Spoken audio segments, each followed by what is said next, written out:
nothing to do with the program, but just an absolutely gorgeous picture. In this half hour, in America's collective battle against daily exhaustion, this may be the weapon of choice. But is a cup of coffee and caffeine the magic bullet in the war on fatigue? Don't be so sure. We'll have advice for the weary ahead. Also, a centuries-old form of exercise that is all the rage today, yoga. It's been born again, and it's part of looking good, feeling great. Good Morning America continues in just a moment.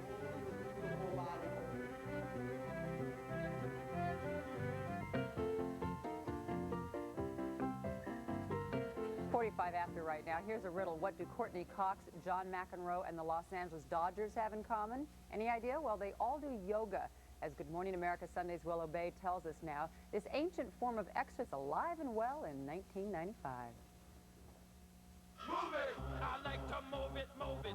I like to move it, move it.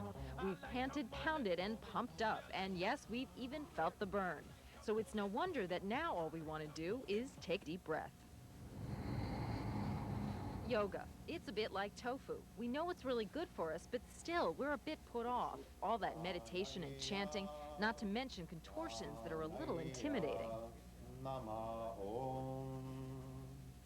The yoga that originated in northern India around 6,000 years ago was devised as a series of physical poses to prepare bodies for meditation.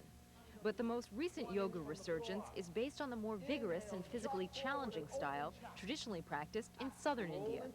These days, millions of fitness-minded Americans are giving yoga a second look and discovering an intense, mentally engaging workout. You got to keep your focus. I was real surprised the first time I walked into a yoga class. I thought it would be just breathing and a little stretching and meditating, and I had never sweat so much in my life. There are about 1,000 poses in the yoga discipline. And what teachers do now is that they take these poses and they move rapidly from one to the next without the kind of high stepping that is involved in a high-impact aerobics class. Aerobics took us to a certain place, but we realized where its downfalls were, or where its limitations were. And yoga takes it from there. I just find that my life is so much easier, more focused, and feel much more creative. You're able to tone your muscles, you're able to increase your concentration, you're able to get rid of the stress in your life. And I think that that's a pretty tall order for an exercise routine, and the fact that yoga can do that really, really is great. And relax.